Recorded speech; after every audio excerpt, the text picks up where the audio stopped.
I'm doing good. So when you, obviously, you were in Kick-Ass, and now filming another one. When you walk into like a comic book convention, like New York Comic Con or San Diego Comic Con, like the doors open and people are just like, do you know what I mean? I mean, I personally have never actually walked through the doors, Okay, so I that's wouldn't true. know.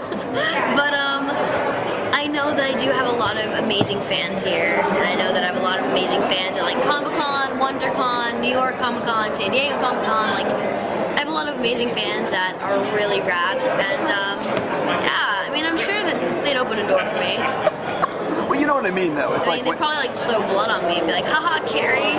I don't think they would do that. I would think you'd have the autograph thing going on for a while. Maybe 1 or 2 minutes. Yeah, maybe 1 or 2 minutes, not 3 or 4. Exactly. Just 1 or 2, okay. 1 or 2. You'd have one thing. Yeah, one fan. Jumping into why I'm actually before I get to talk to you about that, with being a Comic-Con, is there anything that you collect? I always ask this of everyone. Like, or you go on eBay and you're looking around for it, or... Like a collecting thing? Yeah. I mean, I'm not really a collector, but I'm a gamer, I guess, in the different sense. So, like, I actually did a voice on Dishonored. You know, the video game Dishonored? Yes. I played the Empress. I was freaking out. I was like, what? You want me to be a part of this? I was like, yeah. I mean, whatever, I'll do that. I'm not interested in anything. Right, exactly. Like, freaking out, right? That, like, the new Assassin's Creed, like, I'm obviously gonna collect that. Are you Xbox 360 or PS3? PS3, I know, it's a little blasphemous, right? No, I think both work. I know, but gamers freak out sometimes. Yeah, you know, but Xbox is Xbox Live, and that's better. Yeah, it is. For online gaming, yes. But I like the controller, and I like the graphics better on the PS3, you know? I'm like less of an online gamer, and more of like a strategizing, like go through the missions gamer type thing. That's more my thing. I do actually understand that. I like the PS3 because it has the Blu-ray player.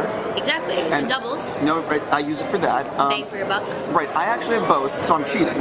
Now, do you have both or just the PS3? My brother has an Xbox in the same house. Okay. And I have a PS3, so it's like, yeah, I am kind of cheating because I can play both. Yeah, exactly. I mean, like, I like the Xbox for like Halo and stuff. Sure. I think like both are great. I'm not really a Wii person, but I do like Wii bowling. Yeah, Wii's fun. Wii tennis is fun. That times is fun, but I'm not like, I need a controller, you know? I like being able to just do that. I don't want to have to like, I don't have to use my arms, you know? Wouldn't you also agree, I didn't really mean to get into gaming, but wouldn't you also agree though that like, I love games, but I do think that there's something missing when it comes to like the simplicity of games. I think when you have to use 18 buttons. Yes, I agree with that, where you have to go through category to category to category just to get a sword. Yes. That's very hard. That's confusing to me, and I don't like that. Right. I wish it was just like button, hit, button, hit, button, hit. And now like there's like 3 different buttons for just sprinting.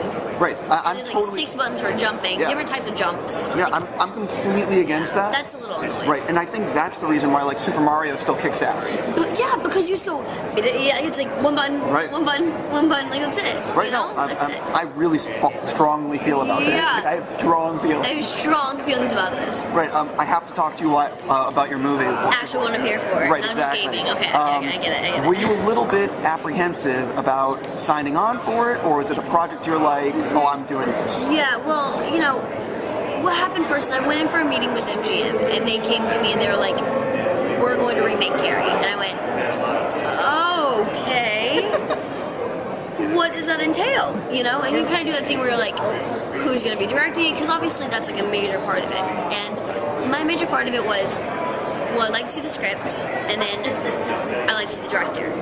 And I found out that it was Kimberly Pierce, and that's when immediately I went, oh my god, yeah, this is a real project. This is a project that I would be interested in doing because it's going to be a real acting piece. And then from there I read the script, and that's when I read the script, I completely fell in love. Because it was only like a first or second draft, and it was already amazing, and it was already this beautifully sculpted script. And that's immediately when they went, well look, here's the thing, you know, you're 15, this character's 17, 18, you're probably not going to get the role because you're too young. And the studio doesn't want minor because of time issues, the list goes on and on. And I went, you know, watch me, you know, watch me, I'll do this. And I went in with Kim, and the first thing we did was we had a meeting together at Lemonade, right around the corner. And I went to Lemonade, and I had this big folder, and I'd read the script, and I read the book, and I had this big folder of all my ideas. I had all the ideas on Carrie, all the ideas on everything written down on this huge folder of like 6 pages. And I went in, and Kim and I sat there, and we talked for like 5 hours. We just talked over the character, talked over life. We were crying together. It was such a beautiful experience we had together. And then we met 2 more times, and then I went in and I auditioned for her. And the whole time we were speaking every day on the phone about the character, everything on the phone. We were beating out the script together. We were doing everything together practically. And I was still in the audition process. And the first time I went in, I auditioned. I was like shaking. I was so nervous because it was like a character that was so. I really wanted this character so bad, and I knew that I was the only one that could do this character, and I knew that I had to do this character. And I went in, and I did the audition for 3.5 hours. Wow. And I was like, these scenes where I was like crying and I was breaking down, and I left and I had like rug burns all over my body because on this one scene I was like crawling on the ground, and I was like doing this. I was working with this actress that was like just hired for the audition, and she was the Margaret, and I was like screaming at her, and I was like doing all this stuff, and it was so crazy, you know. We were just doing everything, you know. We were doing everything, and then Kim calls me the next day, and she was like, "It was amazing, but can you come in one more time?" And I was like, oh my god. I was like, okay, I can do this, She sent me a couple new sides, and she wanted to see, because we did all the really strong stuff, she wanted to see the more vulnerable side of it too. So she sent me the more stuff with like Tommy, and the more, you know, the sweeter stuff in the script. And I went in, and it was another like 4-hour audition with Kim. And it was like not only just Kim and I, it was like Kim and I and the producers and like MGM and Sony and like everyone, right? And eventually I left. And then I went home, and I flew to New York that night, and I had to go to this event. And I got home from the event that night, and Kim sent me an email. She said, "I need to call you. Can I call you?" And I was like, oh god, okay, I can do this. Because Kim is incredibly intense, and she, you know, she's the most amazing mind. You know, we can just talk for hours on life in any subject, you know, anything. And she calls me and she goes, "So I'm sure you've already heard." And I went, no. What do I need to hear? She's like, "Your agents haven't told you?" They're like, "No, they told me that no, MGM won't tell anyone. No one's telling anyone anything. What's going on, Kim?" And she was like, "You're my Carrie." And I was like, oh my god. I was like freaking out. I was like screaming at the top of my lungs. I was crying. I was like, oh my god. I was like, because this is something that I've never fought so hard, and that's what I love doing, is fighting. And I love proving myself, and I love going in and going there for a character and really being someone that I'm not, you know, like really transforming myself into a character that I'm not. Sure. And I was so elated at being picked for this role, because I knew that what Kim and I would discover and what Kim and I would create would be such a wonderful thing that when you watch this movie, it's nothing that you've seen from me before. It's something that you've seen from Chloe and gone, oh, I've seen that, and like, let me in, you know. And you've never seen this from me as the actor. You've never seen this character before, which is what's so special for me about it. I have like 16 more questions about the film, but I only have another minute with you, so I have to ask you about what you're filming right now as a fan and as someone representing my readers.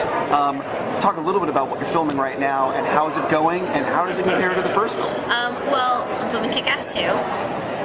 Obviously. Right, yeah. And it's amazing. You know, it's interesting because I'm filming it with Jeff Wadlow's the director on this, and not Matthew. Matthew's executive, he's producing it. And, you know, what you're going to see from this movie, from Mindy's perspective, is you're going to see more Mindy.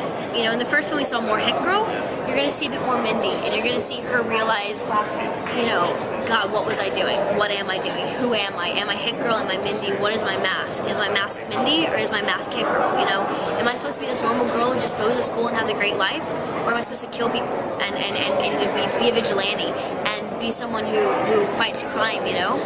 And that's what you're going to see, is this kind of this tug of war between the two kind of minds of her, between Hit Girl and Mindy McCready. And then you're going to come to the conclusion of who she is, and then, you know, that type of stuff. And then on the Hit Girl aspect, you're going to see a lot of cool stuff. You know, the outfit is much cooler.